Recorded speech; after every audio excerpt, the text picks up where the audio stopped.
નમસ્કાર વિદ્યાર્થી મિત્રો, હું છું દિવાંગ સર. ગુજરાતી પર્વ યુટ્યુબ ચેનલમાં આપ સૌનું હાર્દિક સ્વાગત છે. આજે આપણે આ વિડીયોમાં વ્યાકરણના અગત્યના ટોપિક એટલે કે વિરામ ચિહ્નો અને સંયોજકોની વાત કરીશું. સૌથી પહેલા વિરામ ચિહ્નો એટલે શું? વિરામ એટલે અટકવું, બરાબર. આપણે સાદી ભાષામાં વિરામ કહીએ એટલે આરામ, ચિહ્ન એટલે નિશાન. હવે આપણે જાણીએ છીએ કે વિરામ ચિહ્નો ગુજરાતીમાં અલ્પવિરામ, પૂર્ણ વિરામ વગેરે છે, પણ આ વિરામ ચિહ્નો આપણે વાપરવા શા માટે તે જરા તમને થોડુંક ટૂંકાણમાં સમજાવું. તો વિરામ ચિહ્નો વિશે તમે અગાઉના ધોરણોમાં ભણી ગયા છો પ્રાઇમરીથી. એ માત્ર અટકવા માટેની નિશાની નથી. ઘણા બધા મગજમાં શું કે વિરામ ચિહ્ન એટલે અટકવાનું, એટલું અટકવાનું નથી. નીચે એક્ઝામ્પલ થ્રુ સમજીશું આપણે. પણ વાંચનમાં આરોહ, અવરોહ, કાકુ, લય વગેરે વિરામ ચિહ્નો દ્વારા લાવી શકાય છે. વિરામ ચિહ્નોની સંખ્યા ઘણી મોટી છે, પણ સૌથી વધારે વપરાતા ચિહ્નો કયા છે? પૂર્ણ વિરામ એટલે ફૂલ સ્ટોપ, અલ્પ વિરામ એટલે કોમા, પ્રશ્ન ચિહ્ન ક્વેશ્ચન માર્ક, ઉદ્ગાર ચિહ્ન એક્સક્લેમેટરી માર્ક, અવતરણ ચિહ્ન બે છે આપણે, single inverted comma, double inverted comma, જેને ગુજરાતીમાં આપણે એકવડા અને બેવડા અવતરણ ચિહ્ન કહીએ છીએ. ગુરુ વિરામ, આ જ્યારે કોઈ વાત વિશેષ રીતે રજૂ કરવી હોય ત્યારે આપણે ઉપયોગ કરીએ છીએ. અર્ધ વિરામ, વાક્યમાં જ્યારે અલ્પ વિરામનો ઉપયોગ ના હોય પણ એક વાક્ય સળંગ હોય ત્યારે આપણે અર્ધ વિરામનો ઉપયોગ કરીએ છીએ. અને બીજું છે લઘુરેખા, બરાબર. આટલા આપણા મુખ્ય છે. એમાંથી જો સૌથી વધારે આપણે વાપરતા હોય તો આ પૂર્ણ વિરામ, અલ્પ વિરામ, પ્રશ્ન ચિહ્ન, ઉદ્ગાર ચિહ્ન, અવતરણ ચિહ્ન, આ પાંચ જે છે આપણે સૌથી વધારે વાપરીએ છીએ. હવે આ હોય કેમ?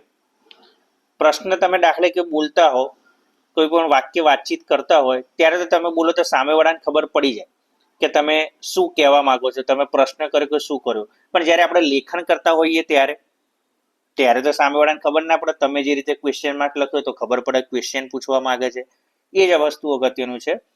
આ વિરામ ચિહ્નો વિશે તમે જાણો છો, જ્યારે વાક્યમાં આવે છે ત્યારે તેને સમજપૂર્વક યોગ્ય રીતે વાંચનમાં વણી શકો છો. પણ જ્યારે મૌલિક લેખન કરો છો ત્યારે તેનો ઉપયોગ કરી શકો એ મહત્વનું છે. ઘણી વખત આ ચિહ્નોના અયોગ્ય વપરાશને કારણે વાક્યનો ઈરાદો બદલાઈ જાય, એવું પણ બને. વિરામ ચિહ્નોનો બરાબર સમજણપૂર્વક ઉપયોગ થાય તે બાબત મહત્વની છે. હવે વિરામ ચિહ્નો જરૂરી કેમ છે? હવે તમે અહીંયા આગળ જુઓ, અહીંયા સેન્ટેન્સ આપેલા છે, બરાબર. જો આ ફર્સ્ટ નંબરનું સેન્ટેન્સ જુઓ તમે, બરાબર. યાત્રાળુઓ નદી આગળ છે, યાત્રાળુ બધામાં એક જ સેન્ટેન્સ છે, જો છે. પણ હવે ફેર ક્યાં છે? તો ફેર જોઈએ, બરાબર. જો હું તમને ફેર બતાવું કે ફેર ક્યાં છે આની અંદર.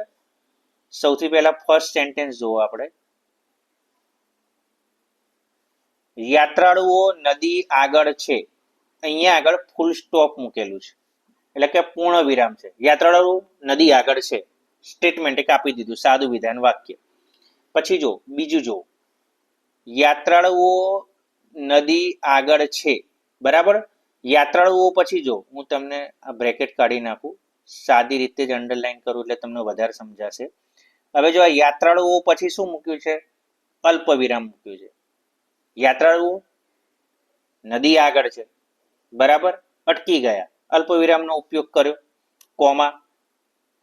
હવે જો યાત્રાળુઓ નદી આગળ છે, નવાઈ વ્યક્ત થઈ આ ત્રીજા વાક્યમાં. જો આ ઉદ્ગાર ચિહ્ન મૂક્યું છે.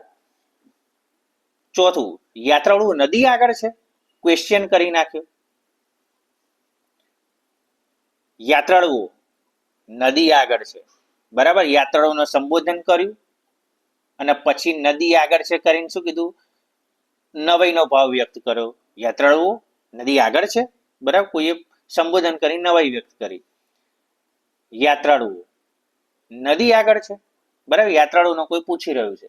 હવે તમે જોયું કે દરેક સેન્ટેન્સ એક જ છે, પણ જ્યાં જ્યાં આપણે જુદા જુદા ચિહ્ન મૂક્યા ત્યાં આખો એનો ભાવ બદલાઈ ગયો. બસ આવું જ છે.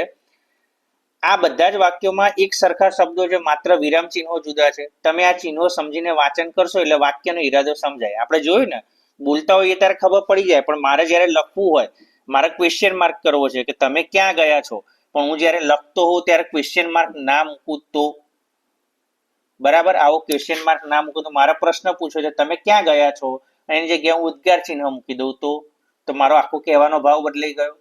ઇન શોર્ટ તમને ખબર પડી વિરામ ચિહ્નો કેમ અગત્યના છે. ઘણી વખત યોગ્ય જગ્યાએ વિરામ ચિહ્નો નહીં મૂકવાથી વાક્યનો ઈરાદો સંપૂર્ણ બદલાઈ જાય છે. જો એક સરસ એક્ઝામ્પલ અહીંયા છે, બરાબર, આપણે જોઈએ. અહીં ગંદકી કરવી, નહીં કરનારને દંડ થશે. જો હવે આ તો જોરદાર થઈ ગયું.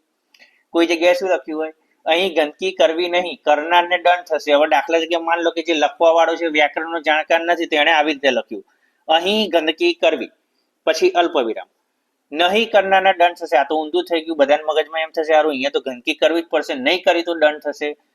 આ વાક્યમાં અલ્પ વિરામ યોગ્ય સ્થાને નહીં મૂકવાને કારણે કહેવાનો અર્થ તદ્દન ઉલટો થઈ ગયો. વાસ્તવમાં શું હોય વાક્ય, અહીં ગંદકી કરવી નહીં, કરનારને દંડ થશે. જોઈ લીધું તમે આની અંદર. હવે અલ્પ વિરામ યોગ્ય જગ્યાએ આવવાથી વાક્ય સાચું બની ગયું. આ બીજું સેન્ટેન્સ સાચું બન્યું. આ ફર્સ્ટ કેવું હતું આપણું, ખોટું. એ જ પ્રમાણે લખાણમાં ઘણી વખત શબ્દો વચ્ચે બે લઘુ રેખા મૂકેલી હોય છે. લઘુ રેખા એટલે આવી, તેનાથી બે શબ્દો વચ્ચેની સમાનતા કે એમના વચ્ચેનો વિરોધાભાસ સૂચવાય છે. ચડતી પડતી તો કોના જીવનમાં નથી આવતી? જો લઘુ રેખા મૂકેલી છે વચ્ચે.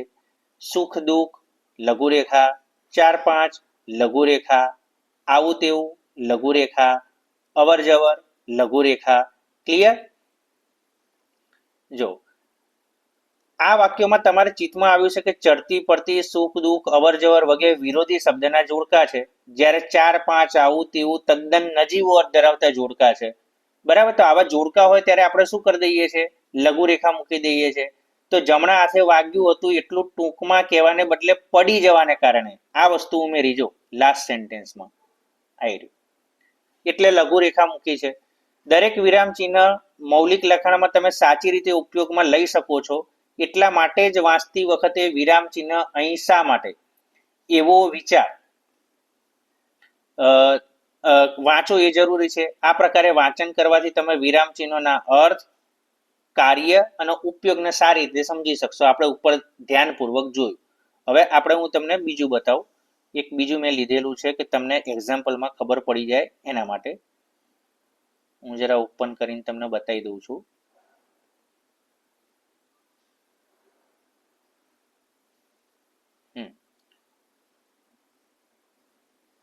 હવે જો મેં અહીંયા તમને એક્ઝામ્પલ સાથે સમજાવ્યું છે. આગળ તો વાત કરી દીધી, તમને આવડે પણ છે, છતાં પણ આપણે ઘણી વાર 2 વાર જોયું હોય તો થોડીક આપણને વધારે ખબર પડે. હવે જો હું તમને એકદમ થોડું ઝૂમ કરી દઉં એટલે તમે વાંચી શકો. વિરામ ચિહ્નો. વિરામ ચિહ્નોના ઉપયોગથી અર્થ વધુ સ્પષ્ટ બને છે. જો લખાણમાં વિરામ ચિહ્નનો યોગ્ય ઉપયોગ ન કરવામાં આવે તો અર્થનો અનર્થ થઈ જાય. આગળ આપણે જોઈ લીધું. ગુજરાતી ભાષામાં પૂર્ણ વિરામ, પ્રશ્નાર્થ ચિહ્ન, ઉદ્ગાર ચિહ્ન, અલ્પ વિરામના અવતરણ ચિહ્ન મુખ્ય છે. મેં વાત કરી ને 5 સૌથી વધારે વાપરીએ છીએ. સૌથી પહેલું છે આપણું પૂર્ણ વિરામ. જ્યારે વાક્ય પૂરું થાય, આ ક્યારે મૂકવામાં આવે? જ્યારે વાક્ય પૂરું થાય ત્યારે વાક્યના અંતમાં પૂર્ણ વિરામ આવે છે. અંતમાં એટલે લાસ્ટમાં જ હોય. પૂર્ણ વિરામ હંમેશા અંતમાં આવે છે. જો રમજુ સણોસરા સુધી ન ગયો, આ વાક્ય પત્યું, ત્યાં પૂર્ણ વિરામ મૂકી દીધું. રાખ રમજુ તો રાજી રાજી થઈ ગયો, વાક્ય પત્યું, ત્યાં આપણે પૂર્ણ વિરામ મૂકી દીધું. પૂર્ણ વિરામની સાઇન શું છે? આ ડોટ. વાક્ય પતે ત્યારે આવે. પ્રશ્નાર્થ ચિહ્ન. જ્યારે વાક્યમાં કંઈક પૂછવાનો ભાવ હોય કે પ્રશ્ન પૂછવામાં આવ્યો ત્યારે વાક્યના અંતે પ્રશ્નાર્થ ચિહ્ન આવે છે. પ્રશ્નાર્થ ચિહ્ન હંમેશા વાક્યના અંતે આવે છે. જો આ પણ અંતે આવે છે. દાખલા તરીકે ત્યાં જોવા જેવી કોઈ ખાસ જગ્યા તો મહાબળેશ્વર કેમ રે? ક્વેશ્ચન માર્કની નિશાની કઈ છે આપણી? આ ક્વેશ્ચન માર્કની નિશાની છે. આ 2 તો ખબર પડી ગઈ. 2 ની એક ખાસિયત શું છે? લાસ્ટમાં જ આવે, કોઈ દર સ્ટાર્ટિંગમાં આવે નહીં. હવે આપણે આગળ જોઈએ. ઉદ્ગાર ચિહ્ન. જ્યારે વાક્યમાં આશ્ચર્ય, નવાઈ, ભય, હર્ષ કે શોકની લાગણી વ્યક્ત થઈ હોય ત્યારે ઉદ્ગાર ચિહ્નનો ઉપયોગ થાય છે. ઉદ્ગાર ચિહ્ન કોઈક વખત સંબોધન પછી અથવા તો વાક્યને અંતે, એમ બંને રીતે આવી શકે. જો મેં અહીંયા તમને 2 એક્ઝામ્પલ આપ્યા છે, બરાબર? કોઈક વખત સંબોધન પછી એટલે કોઈને આપણે સંબોધન કરીએ એના પછી પણ આવે, અથવા તો વાક્યના અંતે, 2 રીતે આવી શકે. પેલા પૂર્ણ વિરામના ક્વેશ્ચન માર્કમાં તો કેવું હતું? લાસ્ટમાં જ આવતા હતા. જો એક્ઝામ્પલ જોઈએ આપણે. શ્રી કૃષ્ણનો ઉત્સાહ કેવો હશે? જો આ ઉદ્ગાર ચિહ્ન છે. તાવ તો વધતો જ જાય છે, બરાબર? આ ઉદ્ગાર ચિહ્ન છે, બરાબર? હવે આના સિવાય મેં કીધું ને કોઈક વખત સંબોધન પછી અથવા તો વાક્યના અંતે બંને આવી શકે. આપણે પેલું આગળ એક્ઝામ્પલ તો યાત્રાળુઓ, પછી આપણે ઉદ્ગાર ચિહ્ન મૂકી દીધું હતું. નદી આગળ છે, બરાબર. સાદી ભાષામાં બીજું એક્ઝામ્પલ જોઈએ, જો રમેશ, પછી હું આ ઉદ્ગાર ચિહ્ન મૂકી દઉં છું સંબોધન, તું ક્યાં જાય છે, બરાબર. હવે આગળ જોઈએ અલ્પવિરામ. વાક્ય પૂર્ણ થયું ન હોય અને વચ્ચે ક્યાંક અટકવાનું હોય ત્યારે અલ્પવિરામનો ઉપયોગ થાય છે. દાખલા તરીકે જો એક્ઝામ્પલ મેં આપ્યું છે, ગાડીમાં બારી પાસે બેસી ગામ, ખેતર, નદી, આ બધી જગ્યાએ જો અલ્પવિરામ મૂકેલું છે. નદી, નગર જોયા છે. પછી જો સળંગ આપણે નામ બોલતા હોય ને જ્યાં સુધી છેલ્લું નામ ના પતે ત્યાં સુધી આપણે શું કરીએ, અલ્પવિરામ મૂકીએ. રમેશ, મહેશ, સંયોજક આવી જાય પછી અલ્પવિરામ આવે નહીં. આ સંયોજક છે. આનો સંયોજકોનો વિડીયો પણ હું ચેનલ પર અપલોડ કરીશ. સંયોજક એટલે શું એ સમજવું હોય તો ચેનલ સાથે જોડાયેલા રહેજો, બરાબર. આના સંયોજક જેને તમે અંગ્રેજીમાં કંજક્શન કહો છો, કંજક્શન આવી જાય પછી અલ્પવિરામનો કોઈ દિવસ ઉપયોગ થાય નહીં. જો આ સુરેશની અંદર થયો છે, નથી થયો. ઘણા લોકોને કેવી ટેવ હોય કે ત્રણે ત્રણ નામ આવે છે ને તો રમેશ, મહેશ અને સુરેશ, સુરેશ પછી અલ્પવિરામ મૂકી દે તો ખોટું પડી જાય આપણું. હવે અવતરણ ચિહ્ન. અવતરણ ચિહ્ન બે પ્રકારના છે, એક વડા અને બે વડા. આને અંગ્રેજીમાં આપણે ઇન્વેટેડ કોમા કહીએ છીએ. એક છે એક વડા એટલે સિંગલ, બરાબર. બે વડા એટલે double.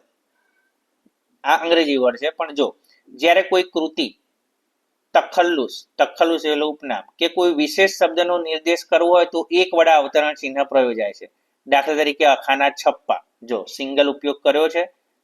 Gita, single inverted comma ઉપયોગ કર્યો છે આપણે, બરાબર. જો બરાબર, આજે આની નિશાની હું તમને બતાવી દઉં કે આ સિંગલ છે, બરાબર, અને પછી આ બે કરીને આમ કરે તો આ ડબલ છે. ક્લિયર. પછી બેવડા અવતરણ ચિહ્ન. સામાન્ય રીતે કોઈ વ્યક્તિ, ઉક્તિ કે સંવાદ દર્શાવવો હોય ત્યારે બેવડા અવતરણ ચિહ્ન પ્રયોજાય છે. કોઈ તમે પાઠ વાંચતા હશો, બે બંને વચ્ચે વાતચીત હશે તો જોજો ડબલ ઇન્વેટેડ કોમા જ હશે. જો હાલો મીર, ઝટ વહેતા થાવ. જો અહીંયા આગળ આ જે ચિહ્ન છે આ જો, બરાબર. આને શું કહેવાય, ડબલ ઇન્વેટેડ કોમા. ભલાઈ, તું કેવી ગાંડા જેવી વાત કરે છે. જો અહીંયા પણ ડબલ અવતરણ ચિહ્નો છે. એટલે કોઈ વ્યક્તિની ઉક્તિ હોય, સંવાદ હોય ત્યારે આપણે બેવડા વાપરીએ છીએ. ક્લિયર. અહીંયા તમને ખબર પડી ગઈ હશે કે શેના માટે વપરાય છે. જો તમને આ વિડીયો ગમ્યો હોય તો તમારા અન્ય વિદ્યાર્થી મિત્રો સાથે શેર કરી દેજો. અને આ વસ્તુ એવી છે કે તમે ગુજરાતી 10મું 12મું પતાવી દેશો, આખી જિંદગી કામમાં આવશે કે ક્યારેક ક્યાંક કેવો ઉપયોગ થાય ને આપણે કોઈને શીખવાડી શકીએ. તો અહીંયા આગળ આપણે અટકીશું. આગળ ગ્રામરના ઘણા વિડીયો પણ મૂકીશું આપણે ચેનલ પર. તો ચેનલને તમે લાઈક કરી દેજો, આ વિડીયો અન્ય વિદ્યાર્થી માટે શેર કરી દેજો અને ચેનલને સબસ્ક્રાઈબ પણ કરી દેજો. ધન્યવાદ. હવે અટકીએ છીએ આપણે.